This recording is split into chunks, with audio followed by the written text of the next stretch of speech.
So I've been playing 5th edition D&D for 6.5 years now. I've had the privilege to work alongside and play in the games of a diverse variety of game masters. Some who had been GMing for years, some who tried out GMing with me as a player for the very first time. Some of them were as young as 9, some of them were as old as in their 50s.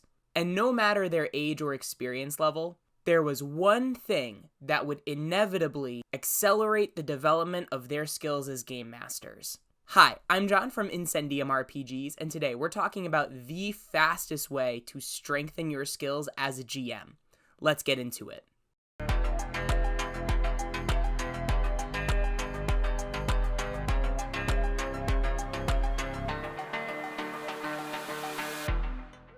Alright everybody, it's time for the subscriber roll-off! I'm going to roll an influence check, contested by your insight check, in order to try to persuade you to join our channel, hit that subscribe button, ring that notification bell, so that you can watch a new video or live stream whenever it drops. The die I'm using for today's roll-off was an anniversary gift from my wife. Apparently 6 years is iron, so this one is a chonker. Alright, let's hope I don't destroy my desk with this. Here we go! What is that? Is that a 7? Alright, so if you got lower than a 7, welcome to the channel.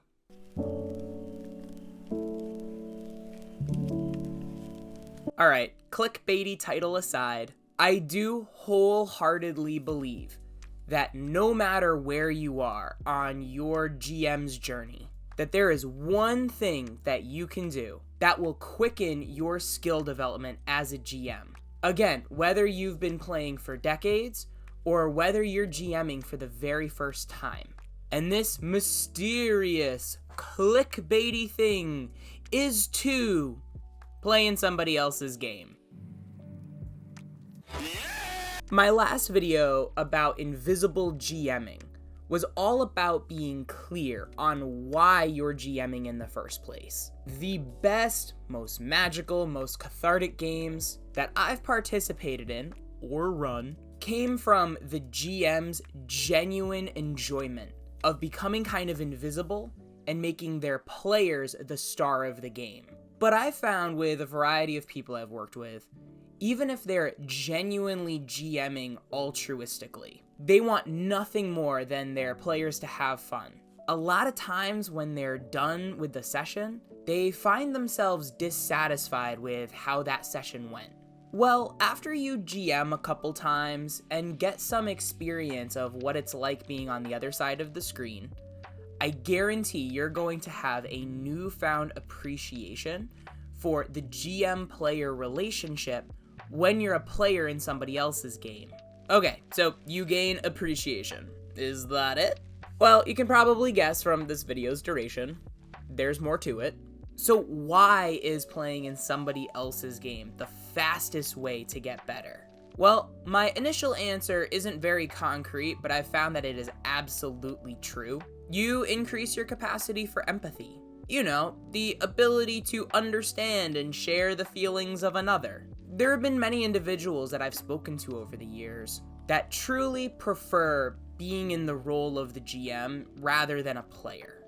Most of the time, the answer that they come up with for why is that it gives them a sense of control and creative freedom that you can't get from being a player.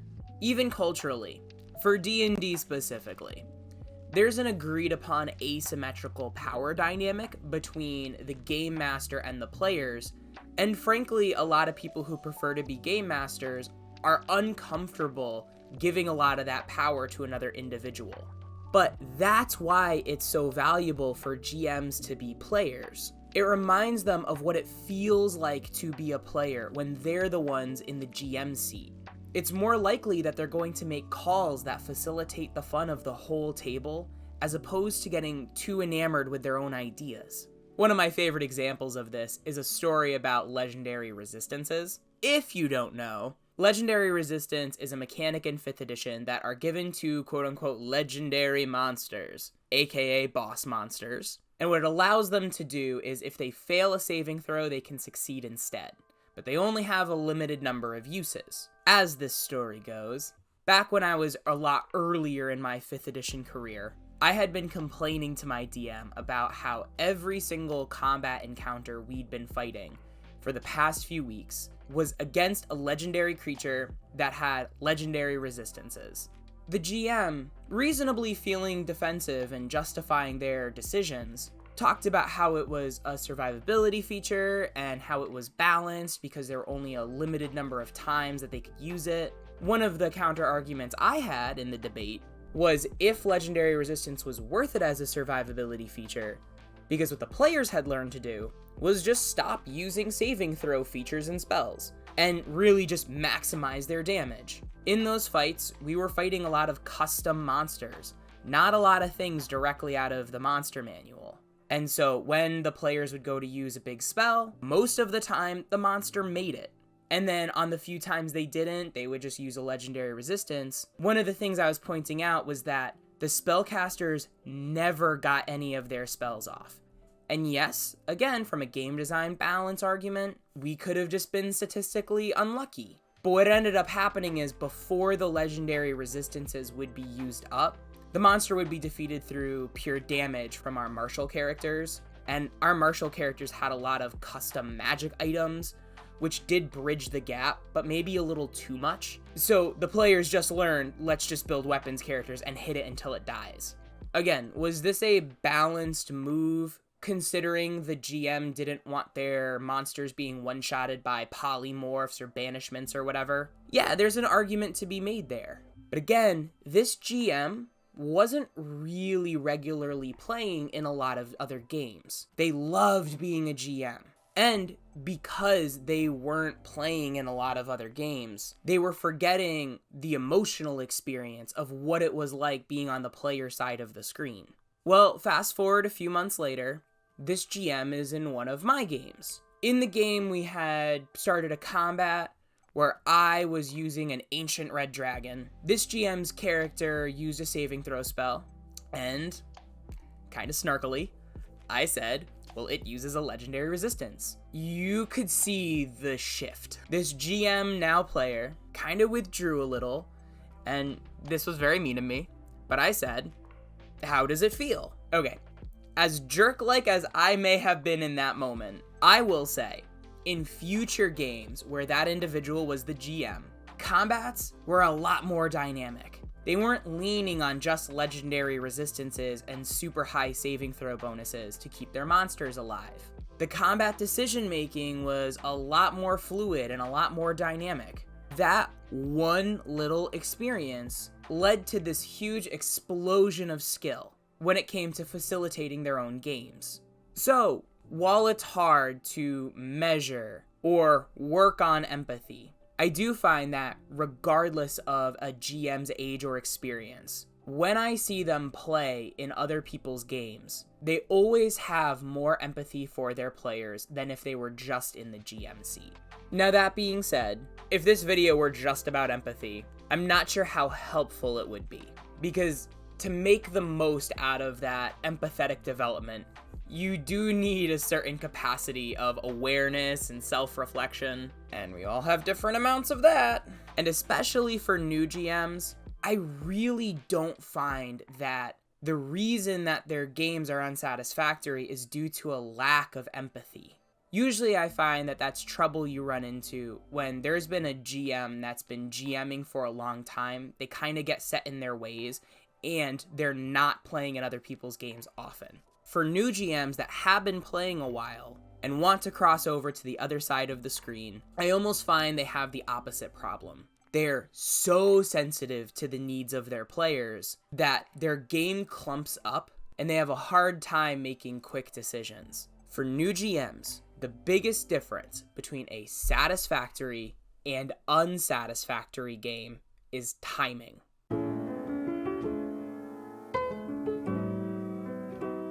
So let's take a look at another example story. A few years ago, I had this little side hustle as a professional GM for a family education center. We had a fairly large circle of regular TTRPG players, I would say between 20 or 30 individuals. And we had all sorts of people game mastering, both professionally and casually. This circle of players would often play in a lot of different people's games. One of the players came up to me and they said, I really, really like playing in your games. Why is that? I found more often than not, the answer came down to timing. You see, due to the scheduling restrictions of the business, each session had a max of 2 hours of playtime. In a lot of the other GM's games, even if there was intricate world building or well fleshed out NPCs, a lot of the time there wouldn't be a lot of things that got done. So for example, if you were to summarize the plot of a usual game, it may be that the adventurers go to a tavern, meet a quest giver, and set out on a quest. A lot of that 2 hours was spent in conversation and the DM giving flowery descriptions of the environment. But at the end of the day, bullet point by bullet point, there wasn't a lot of progress that actually got accomplished. Whereas in contrast, my game stood out because of how much progress the players felt like they made each session. While the descriptions weren't necessarily quote-unquote as immersive, and the NPCs were rather one note, in the same amount of time, what my players could accomplish might be that they visit the tavern, speak to the quest giver, travel to their destination, get to a dungeon, and get halfway through it in the same amount of time. And this meant that my players felt more accomplished game by game, and they could trust that when they sat down at the table, they were going to get a hefty amount of game time rather than sitting and listening to me time. Now, this is another little thing, but it has to do with timing. Another reason why I noticed that a lot of stuff wasn't getting done in other sessions was because frequently the GM wouldn't start on time. They may be sitting down at the table at the agreed upon time. Let's say it was 7 p.m. But then they would need another 10-15 minutes to get out their minis and maps and set up and organize their notes so that when everyone was actually ready to kick off, inside of that 2-hour session, we really only had an hour and 45 minutes, sometimes only an hour and a half to play. And if the GM kind of closed up 5 or 10 minutes early, well, now there's no way to get even more stuff done. As a GM, part of timing is showing up on time. It has a huge benefit toward running your games and leaving both you and your players feeling satisfied at the end. Even if you're not a professional GM, that doesn't mean you can't GM professionally. To go back to my original point, playing other people's games. This is really where you can refine your skill of timing without even being in the GM's chair. A lot of times I found that even though my timing was pretty good, probably because I teach as a career, when I would sit down at somebody else's game, either I could appreciate the timing and flow that they created, or when I'd see them stumble, I'd take note of it. Again, awareness and self-reflection. A lot of times you can see little organizational tricks they may use to keep the action moving, or at least in a reasonable amount of time. Especially when you're a new GM and all eyes are on you. It's very easy to lose the feeling and awareness of things like timing because you may be feeling anxious or nervous, or you're just trying to breathe through and do the best job that you can. But refining that sense of timing, especially during the in-between times when you're playing in somebody else's game, that will allow you to get more done during your sessions, and that's going to lead you to creating more satisfying game experiences. Another key part of timing, making sure to minimize your GM load times. I've definitely played in games that had the potential to be awesome, but unfortunately, because the GM took a long time to load, it really slowed down the momentum of the experience and prevented it from being as enjoyable as it could be. So if you want to get better at timing, a lot of it is actually going to come down to your prep work. And I'm not talking about prepping more or less.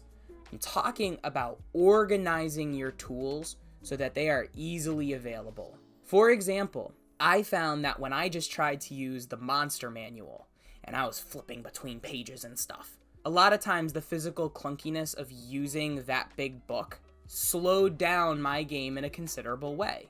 So I started using either monster cards or index cards, something where the information that I needed was easily accessible. And this is something I actually credit the Tales of the Valiant playtest for. In their playtest packet 3, where they did some of the monsters, while there were some things like flat damage that I didn't like, I did appreciate how they got rid of a lot of extraneous information to highlight the most useful things to look at when you're actually running a monster. Which brings me to technical knowledge.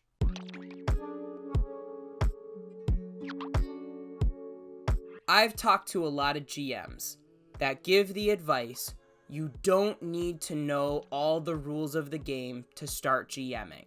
And while I appreciate the sentiment of this statement, I found it can be very misleading. In my experience, technical knowledge of the system you're running smooths out gameplay. It does not restrict it. And I get it. A lot of people kind of psych themselves out and convince themselves that they can't be GMs because they don't know every rule of the game. But that being said, you can make up for gaps in your technical knowledge of a system by having a tool where it's easy to look something up. For example, when I run D&D now, I have a laptop and I have a browser open, so if I need to look up concentration rules, I can Google concentration 5e, and then I can make a quick judgment. But even then, every time a rule comes up, if you have to find the rule, read the rule, interpret the rule, make a call, the more you're doing that, the slower your game is going, the less that's getting done, the greater the chances that your players are bored.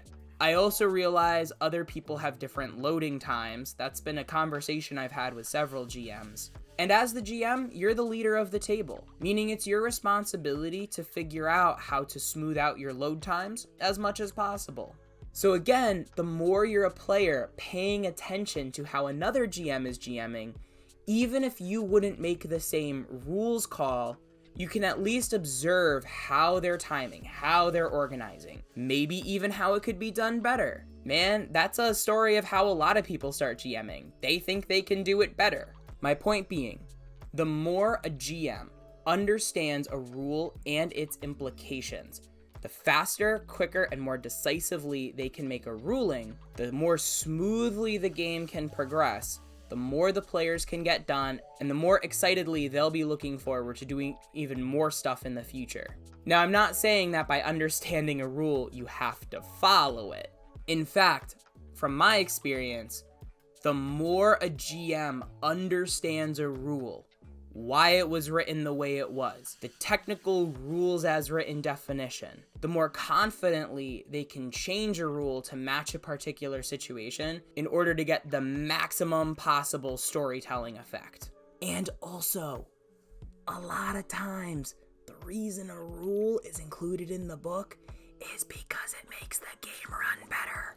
That's why it's in Will you cut that out? Now, I'm not saying there's no problematic rules in 5th edition. I'm just saying this whole argument that play with less rules means more fun, a lot of times can actually lead to slower GM loading times and make it harder for GMs to make calls, and also have unintended long-term consequences for the game that they want to play. Now, some of you may have heard my claim, the fastest way to get better at GMing is to play in somebody else's game. And you may have immediately thought, but I'm the only one willing to GM at my table. Or, man, I don't even know where to get started GMing. I'm not saying you can't become a good or even a great GM if nobody else is willing to take up that mantle to allow you to be a player. But you may be surprised at the opportunities that do come up. If you get a whiff that another player wants to even try GMing, I would jump at the opportunity. You'll learn so much about GMing, especially if you're playing in a newer GM's game. You'll be surprised by the creative ideas they have. Their mistakes will help you organize your prep better. I guarantee, no matter where your skill level is at right now, it'll skyrocket. So to summarize, playing in somebody else's game increases your capacity for empathy. It helps you refine your sense of timing so that players will get more and more excited to return to your game. even if you're running disconnected one-shots. Lastly, how do you know if you really did a good job as opposed to your players just being polite? Well, we have a whole other video on feedback surveys and formatting your feedback form so that you can get the most amount of helpful information as possible. So, what are your thoughts on today's video? Do you agree or disagree that this is the fastest way to increase your skill as a GM no matter where you are in the GMing journey? Can you think of something that's even more beneficial than playing in somebody else's game? Let us know in the comments down below, and have an awesome day, everybody. Bye-bye now.